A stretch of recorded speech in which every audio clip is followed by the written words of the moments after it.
Star Police Academy, number 1 police academy in Tamil Nadu, daily current affairs for TN USRB, TNPSC, SSC, RRB in Baki. So, இன்றைய நடப்பு நிகழ்வுகளை பார்க்கலாம். So first இந்த நியூஸ்ல வந்து பாத்தீங்கன்னா புதிய சட்டத்தின் கீழ் தேர்தல் ஆணையர்கள் நியமனம் அப்படின்னு சொல்லியிருக்காங்க. தடை விதிக்க உச்சநீதிமன்றம் மறுப்பு அப்படின்றது சொல்லியிருக்காங்க. ஸோ இப்போ வந்து பாத்தீங்கன்னா இதுக்கு முன்னாடி வரைக்கும் அதாவது இந்த தலைமை தேர்தல் ஆணையர்களையும் வந்து பாத்தீங்கன்னா எப்படி செலக்ட் பண்ணுவாங்க அப்படின்னா அது யாரெல்லாம் செலக்ட் பண்ணுவாங்க அப்படின்னு பாத்தீங்கன்னா இங்க இருக்கு பாருங்க. பிரதமர் தலைமையிலான தேர்வுக்குழுவுல சோ மக்களவை எதிர்க்கட்சி தலைவர் அதாவது லீடர் ஆஃப் ஆப்போசிஷன் அப்படின்னு சொல்லுவாங்க. அவங்க உச்சநீதிமன்ற தலைமை நீதிபதி ஆகியோர் இடம்பெற்றிருந்தாங்க. அதாவது புதிய சட்டம் இயற்றுவதற்கு முன்பு சரிங்களா. இது வந்து ஓல்டு. இப்ப புது சட்டத்துல வந்து பாத்தீங்கன்னா சீஃப் ஜஸ்டிஸ் ஆஃப் இந்தியாவுக்கு பதிலா அங்க வந்து பாத்தீங்கன்னா ஒரு யூனியன் கேபினட் மினிஸ்டர் வந்து அந்த இடத்துல இருப்பாரு அப்படின்றத சொல்லியிருக்காங்க. ஸோ இதை வந்து பாத்தீங்கன்னா மீறி இருக்கிறதா வந்து சொல்லியிருக்காங்க சரிங்களா. ஸோ இதோட ஜட்மெண்ட் வந்து பாத்தீங்கன்னா வெள்ளிக்கிழமை வந்து வரப்போகுது அப்படின்றதையும் சொல்லியிருக்காங்க. ஸோ நம்ம வந்து அதுக்கப்புறம் வரும்போது நம்ம பார்க்கலாம் சரிங்களா. நேற்று நம்ம நியூஸ்ல பார்த்துருப்போம் புதிய தேர்தல் ஆணையர்கள் வந்து பொறுப்பேற்றிருப்பாங்க அப்படின்னு. ஸோ சுக்பீர் சிங் சாந்து அதுக்கப்புறம் வந்து பாத்தீங்கன்னா ஞானேஷ்குமார். ஸோ அவங்க 2 பேர் தான் வந்து பாத்தீங்கன்னா புதிய தேர்தல் ஆணையர்களா வந்து பொறுப்பேற்றிருக்காங்க. ஸோ இதை மட்டும் நீங்க தெரிஞ்சுக்கணும். அதாவது இந்த சட்டம் இயற்றதுக்கு முன்னாடி ஸோ ஓல்டு சட்டத்துல யார் இருந்தாங்க, சீஃப் ஜஸ்டிஸ் ஆஃப் இந்தியா இருந்தாங்க. ஆனா இந்த புதிய சட்டத்துல வந்து பாத்தீங்கன்னா சீஃப் ஜஸ்டிஸ் ஆஃப் இந்தியாவுக்கு பதிலா ஒரு யூனியன் கேபினட் மினிஸ்டர் வந்து இருக்காங்க அப்படின்றத தெரிஞ்சுக்கோங்க. ஸோ நெக்ஸ்ட் இந்த நியூஸ்ல வந்து பாத்தீங்கன்னா பிளாக்ஷிப் ஸ்கீம்ஸ் ஆஃப் தமிழ்நாடு என்னென்ன பண்ணிருக்காங்க அப்படின்றத பார்க்கலாம். புதுமை பெண் திட்டம். ஸோ இது நமக்கு தெரியும். ஸோ மாணவிகளுக்கு பாத்தீங்கன்னா 1000 ரூபாய் வந்து கொடுக்குறாங்க. ஸோ இதே மாதிரி இந்த வருஷம் பட்ஜெட்ல வந்து பாத்தீங்கன்னா தமிழ் புதல்வன் அப்படின்ற இந்த திட்டம் வந்து கொண்டு வந்தாங்க. தமிழ் புதல்வன் திட்டம் வந்து பாத்தீங்கன்னா அது மாணவர்களுக்காக சரிங்களா, மாணவர்களுக்காக. அடுத்து நெக்ஸ்ட் வந்து பாத்தீங்கன்னா கலைஞர் மகளிர் உரிமை திட்டம். ஸோ இதுல வந்து பாத்தீங்கன்னா அதாவது 1,07,00,000 சரிங்களா. அந்த உமன்ஸ் எல்லாருமே வந்து பாத்தீங்கன்னா இந்த பெனிஃபிஷியரி வந்து அடைஞ்சிட்டு வராங்க அப்படின்னு சொல்லியிருக்காங்க. ஸோ இது வந்து குடும்ப தலைவி அவர்களுக்கு வந்து பாத்தீங்கன்னா 1000 ரூபாய் மாதம் வந்து கொடுக்குறாங்க. ஸோ முதலமைச்சரின் கிராம சாலைகள் மேம்பாட்டு திட்டம். ஸோ இது வந்து ரோடு இன்ஃப்ராஸ்ட்ரக்சருக்கு. ஸோ நெக்ஸ்ட் வந்து பாத்தீங்கன்னா சிஎம் பிரேக்ஃபாஸ்ட் ஸ்கீம் அதாவது காலை உணவு திட்டம். இதுல வந்து பாத்தீங்கன்னா 17 லட்சம் குழந்தைங்க வந்து பயனடைறாங்க அப்படின்னு சொல்லியிருக்காங்க. நெக்ஸ்ட் விடியல் பயணம். ஸோ விடியல் பயணம் அப்படின்றது ஒன்றும் இல்லை. ஸோ இந்த ஃப்ரீ பஸ் டிக்கெட்ல வந்து உமன்ஸ் வந்து போறாங்க இல்லையா. ஸோ அதுதான் வந்து பாத்தீங்கன்னா விடியல் பயணம். ஸோ இந்த விடியல் பயணம் வந்து யாருக்கெல்லாம் வந்து எலிஜிபிள் அப்படின்னா உமன்ஸ்க்கு, அதுக்கப்புறம் டிரான்ஸ்ஜெண்டருக்கு, அதுக்கப்புறம் வந்து பாத்தீங்கன்னா டிஃப்ரெண்ட்லி ஏபிள்டு. ஸோ இவங்க 3 பேர் மட்டும் தான் இதுல வந்து பயனடைய முடியும். ஸோ அதை வந்து கொடுத்துருக்காங்க. நெக்ஸ்ட் வந்து பாத்தீங்கன்னா க்ளோயிங் இன்க்ரெடிபிள் டெம்பிள்ஸ். ஸோ அந்த குடமுழுக்கு பண்றது வந்து பாத்தீங்கன்னா நெக்ஸ்ட் 2 இயர்ஸ்ல வந்து நிறைய இது பண்ணியிருக்காங்க. அதை பத்தி சொல்லியிருக்காங்க. ஸோ நெக்ஸ்ட் வந்து பாத்தீங்கன்னா டிஃப்ரெண்ட்லி ஏபிள்டு பர்சன்ஸ் மாற்றுத்திறனாளிகளுக்கு அவங்களோட அமௌண்ட் மந்த்லி இன்கம் வந்து பாத்தீங்கன்னா 1000 ரூபாயில இருந்து 1500 ரூபாய் உயர்த்தி கொடுத்துருந்தாங்க. இப்போ வந்து பாத்தீங்கன்னா இப்போ 1500 ரூபாய் இருந்தது, இப்போ 2000 வந்து இன்க்ரீஸ் பண்ணியிருக்காங்க. நெக்ஸ்ட் நான் முதல்வன் திட்டம். ஸோ இது வந்து ஸ்கில் ட்ரைனிங்.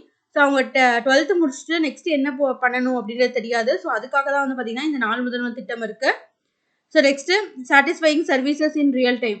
ஸோ இ சேவா சென்டர்ஸ் மூலியமா வந்து நம்ம எல்லாமே வந்து பண்ணிக்கிறோம். நம்மளோட சர்வீசஸ் எல்லாமே டோர் ஸ்டெப்ல கிடைக்கிற மாதிரி பண்ணியிருக்காங்க. ஸோ நெக்ஸ்ட் இங்க வந்து பாத்தீங்கன்னா அண்ணல் அம்பேத்கர் தொழில் முன்னோடிகள் திட்டம். ஸோ இது வந்து பாத்தீங்கன்னா SC ST அவங்களுக்காக வந்து பாத்தீங்கன்னா இந்த அம்பேத்கர் தொழில் முன்னோடிகள் திட்டம் வந்து இருக்கு. அது மட்டும் இல்லாம SC அவங்களுக்கு வந்து பாத்தீங்கன்னா 50% சப்சிடியும், அதர் கேஸ்ட்ல இருக்கவங்களுக்கு வந்து பாத்தீங்கன்னா 40% சப்சிடியும் தருவாங்க இந்த ஸ்கீமுக்கு கீழே. நெக்ஸ்ட் வந்து பாத்தீங்கன்னா மக்களை தேடி மருத்துவம். இது நம்ம பார்த்திருப்போம். இது வந்து பாத்தீங்கன்னா ஃபர்ஸ்ட் சமணப்பள்ளி கிருஷ்ணகிரியில தான் வந்து ஸ்டார்ட் பண்ணப்பட்டுச்சு. ஸோ இதுல வந்து நம்ம ரீசெண்டா கூட பார்த்திருப்போம் சிறுநீரகம் சுத்தப்படுத்துதல், அதாவது டயாலிசிஸ் அப்படின்னு சொல்லுவாங்க. அந்த மெத்தடும் வந்து பாத்தீங்கன்னா மக்களை தேடி மருத்துவம்ல இன்க்ளூடட் அப்படின்னு பார்த்திருப்போம். ஸோ தமிழ் புதல்வன் இப்பதான் நம்ம சொன்னோம். ஸோ நெக்ஸ்ட் வந்து பாத்தீங்கன்னா இன்வெஸ்டர்ஸ் ஃபர்ஸ்ட் போர்ட் ஆஃப் கால். இதுல வந்து பாத்தீங்கன்னா இன்வெஸ்டர் சம்மிட் வந்து ரீசெண்டா நடந்துச்சு இல்லையா. ஸோ அதை பத்தி கொடுத்துருக்காங்க.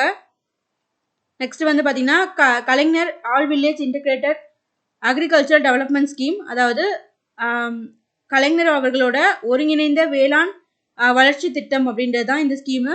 ஸோ இது வந்து பாத்தீங்கன்னா கவி ADP அப்படின்னு சொல்லுவாங்க இந்த ஸ்கீமை.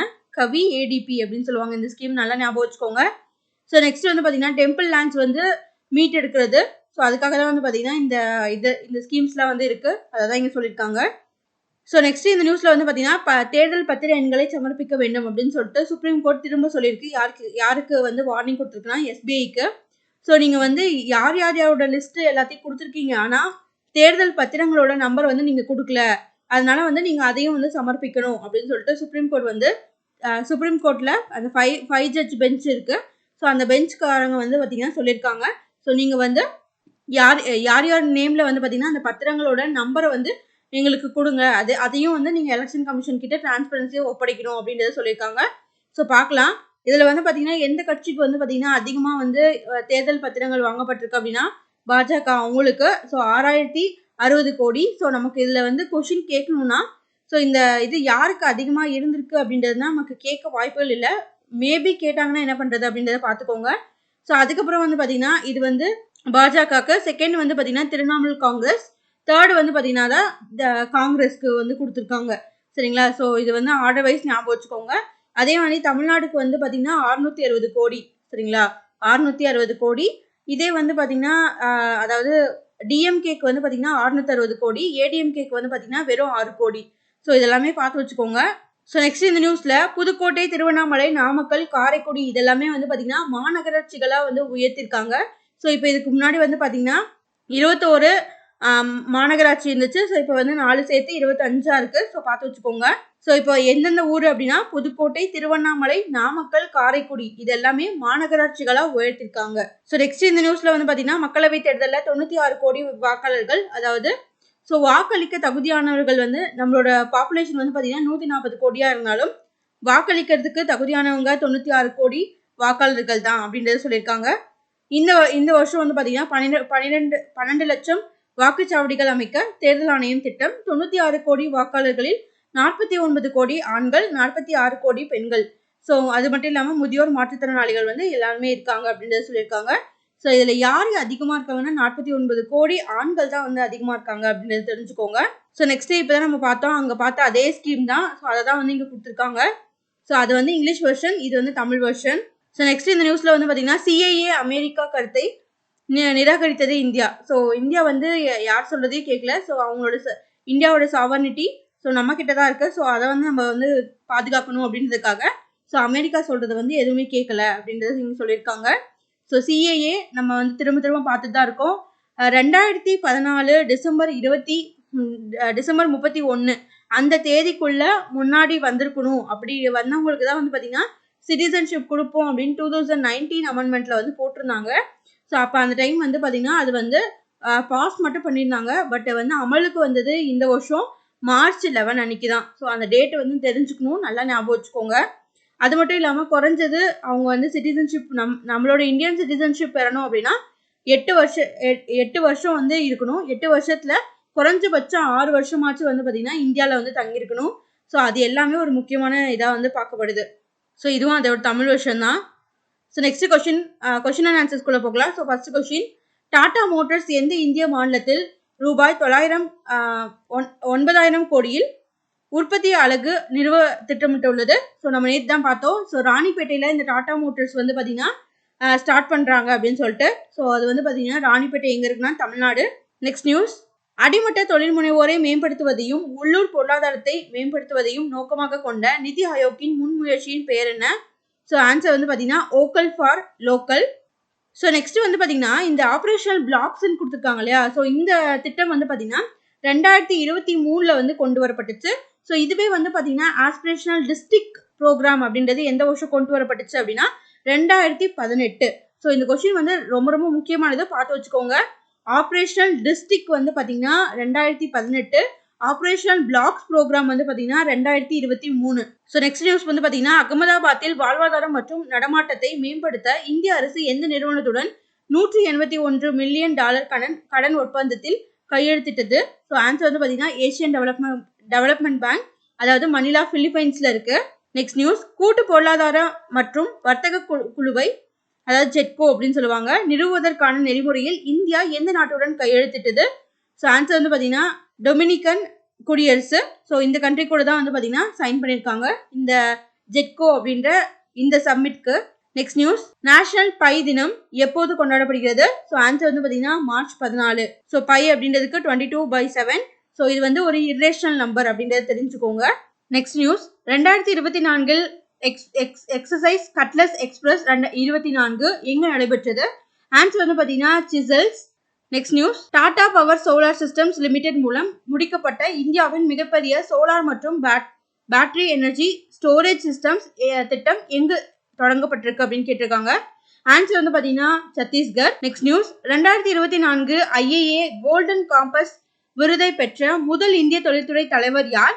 ஸோ ஆன்சர் வந்து பாத்தீங்கன்னா திரு சீனிவாசன் சுவாமி. ஸோ இந்த கொஸ்டின் வந்து ரொம்ப ரொம்ப முக்கியமானது. முதல் அப்படின்றதுனால இந்த கொஸ்டினுக்கு வந்து நம்ம நிறைய இம்பார்ட்டன்ஸ் கொடுத்து பார்க்கணும். கோல்டன் காம்பஸ் அவார்டு வந்து யார் வாங்கியிருக்கா அப்படின்னா மிஸ்டர் ஸ்ரீனிவாசன் சுவாமி. நெக்ஸ்ட் நியூஸ், குழந்தை உரிமைகள் பாதுகாப்புக்கான தேசிய ஆணையம் அதன் 19வது நிறுவன தினத்தை எப்போது கொண்டாடியது? ஆன்சர் வந்து பாத்தீங்கன்னா மார்ச் 12. ஸோ அதாவது ப்ரொடெக்ஷன் ஆஃப் சைல்டு ரைட்ஸ் அப்படின்னு சொல்லுவாங்க. இது வந்து மார்ச் 12 கொண்டாடப்படுது, 19வது நிறுவன நாளா. நெக்ஸ்ட் நியூஸ், இந்தியாவின் புதிய தேர்தல் ஆணையர்களாக யார் நியமிக்கப்பட்டுள்ளனர்? ஸோ இப்போதான் நம்ம பார்த்தோம் புதிய சட்டத்துப்படி. ஸோ அந்த கமிட்டி, அதாவது பிஎம்மோட அந்த கமிட்டியில வந்து பாத்தீங்கன்னா யார் யாரெல்லாம் இருப்பாங்க அப்படின்னா லீடர் ஆஃப் ஆப்போசிஷன், அதுக்கப்புறம் வந்து பாத்தீங்கன்னா யூனியன் கேபினட் மினிஸ்டர் வந்து இப்போ வந்து புதிய சட்டத்துப்படி இருக்காங்க. இதுக்கு முன்னாடி இந்த சட்டம் இயற்றதுக்கு முன்னாடி ஓல்டு சட்டத்துல வந்து பாத்தீங்கன்னா leader of opposition, so of Lok Sabha, அதுக்கப்புறம் வந்து பாத்தீங்கன்னா சிஜேஐ வந்து இருந்தாங்க. இப்போ வந்து சிஜேஐக்கு பதிலாக யூனியன் கேபினட் மினிஸ்டரே வந்து அதை வந்து மேற்பார்வையிடுவார் அப்படின்னு சொல்லியிருக்காங்க. ஸோ அதை தான் வந்து பாத்தீங்கன்னா இப்போ மாற்றி கொண்டு வந்திருக்காங்க.